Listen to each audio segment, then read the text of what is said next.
Welcome back to another video. Today I'll talk about short form videos as a creator you can't really ignore how important they are. I'll try to teach you guys the ins and outs on how to make them, what to think about, and my overall thoughts about how it's overtaking social media. So let's just get into it.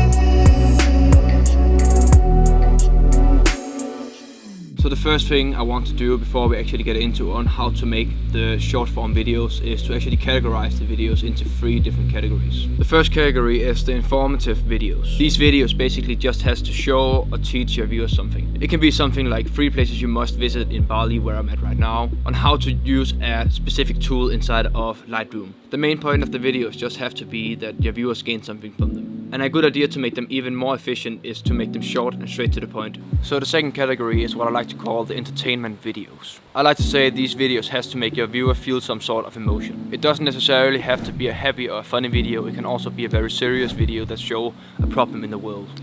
But of course funny skits and funny fails always do the trick. And then we have the last category, which I like to call beautiful videos. These are the kind of videos I have recently switched over to be making. And I have a very good reason for that, but that's gonna be in another video.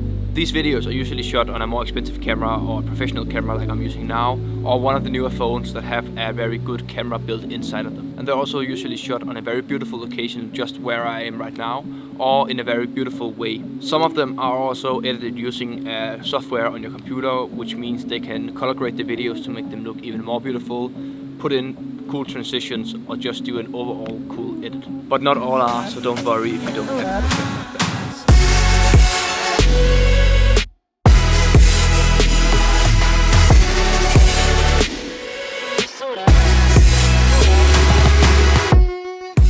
Okay, so now we know all the 3 different categories I think there are. But before we actually get into my workflow on how I make my reels, I just want you to think about something first. I want you to think about what your channel, Instagram page, TikTok, whatever it is really about. Because in my opinion, I think you should choose one of these categories to make. So let's take me for example. I run a photography/filmmaker page on Instagram, and I really want to showcase my work, so I've decided to make all these beautiful videos. But in theory, I could be making all 3 of them, because I could teach my viewers about filmmaking and photography, and I could also make funny skits about them. But I've chosen only to make one of them, because I think that your followers will follow you for a longer time. You will have a better community if they know what they can expect from you. That doesn't mean that you can't post any of the other categories at all. I just think that the majority of the videos you make should be the one that you actually want to be making. So yeah, now let's get into my workflow on how I make my reels.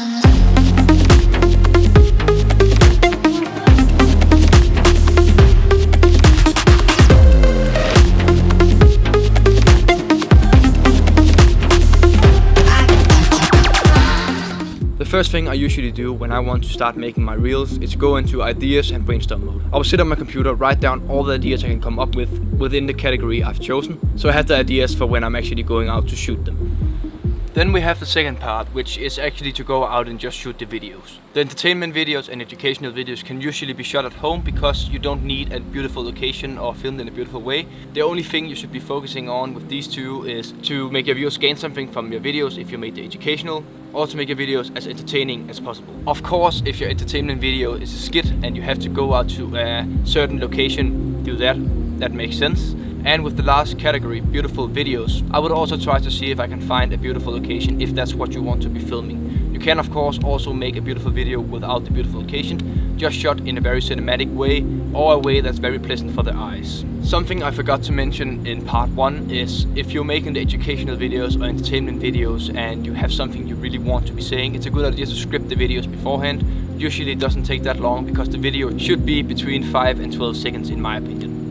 And then we have the third part, which is to edit the videos. Usually you don't need an expensive editing software, but if you have one, I would highly recommend using it if you know how to do it. Other than that, there is plenty of apps on your mobile you can use. I use an app called CapCut or VN Editor. You can also use the editor inside of the different apps you're posting to. So Instagram has one, TikTok has one, YouTube probably also have one. But I wouldn't recommend doing this. I would highly recommend just using a third-party app, because when you've finished editing it, you don't have to edit anymore. If you use the app itself, where you're gonna post it on, you're gonna have to edit the same video 3 times. And another tip that is very important if you want a higher chance on going viral, that is to look for viral songs. Songs that is doing well right now and people know will usually do better than songs that people don't know. That doesn't mean that you can't use original songs or songs you just like, because sometimes it actually helps the edit a lot because you enjoy making them and people can really feel you put much work into it, instead of just choosing a random song that's just trending right now. I always try to be as original as possible, but of course you can't really neglect that you are using a lot of time on the apps and you're seeing a lot of different ideas that you want to replicate because they're doing well, and in my opinion it's totally fine, but at the same time you don't want to ruin your creativity just by making what everyone else is making. Then we have the last and fourth part of the process, which is to just upload the videos on the different platforms. One thing I will say before you upload them is you have to make sure there are some settings you have turned on. So for example, in Instagram, you go into your settings, then you go into account, then you go into data usage and make sure you turn on upload in high quality. I'm not sure about TikTok because I haven't used TikTok that much yet, but I am sure there is a feature or a setting that you must turn on to make sure you upload your videos in the highest quality as possible. And I'm totally lost in YouTube Shorts because I don't use that at all. And one last thing I think is a good idea is to use hashtags. I know that it is very old school, but sometimes some of my posts actually do quite well and get a lot of attention because I use the right hashtags. I usually use between 5 and 10 different hashtags, and I found that if I, for example, upload a video, I always hashtag videography, cinematography, if that's something I think it is, because that kind of shows the platforms what category you are inside. And then you're all done and you can upload the video to the different platforms.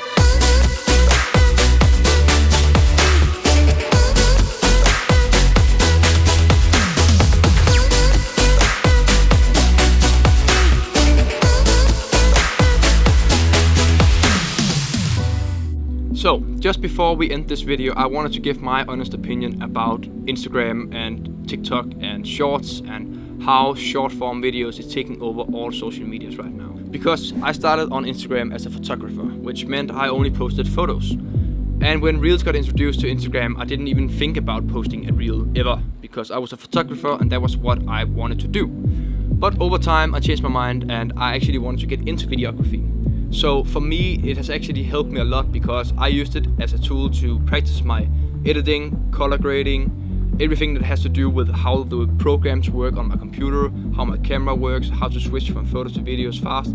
All that kind of stuff has kind of helped me because I started making the Reels. But I also see the problem with the ongoing problem where photos on Instagram don't get any traction at all. So if you are a photographer that just doesn't want to get into videos, I see how it is very frustrating and it's really annoying that you don't have a platform right now that you can really post your photos on and get the traction you really hope for. But that gets me to what I think you should do instead. I have seen a lot of people switch over to an app called Vero, I think it's called and pronounced, where I have already seen a lot of the people I follow, they get a lot more traction over there. Their followers they have over there actually see their photos. It is not only just 5% of your followers who see their photos, and there is no algorithm, no ad, and the feed is in a chronological order, which I really has hoped that Instagram would bring back, but they just didn't. So yeah, I hope you enjoyed this video. It was kind of a topic I've been really wanting to get into in a long time because I just see it as such a big thing in social media right now. And if you are just as I was 1 year ago and wanted to get into how I grow my social medias, how I can start making some money on them and maybe turn it into my job, this is just something you can't ignore and you just have to do it at some point. So yeah, I hope you found this video helpful, and if you did, I would really appreciate a like and maybe consider subscribing to my channel. I try to upload every week, but sometimes it gets in the way with me traveling a lot, so it is kind of hard to keep up, but I do my best. And yeah, that's all for today. Have a great day and I'll see you in the next one.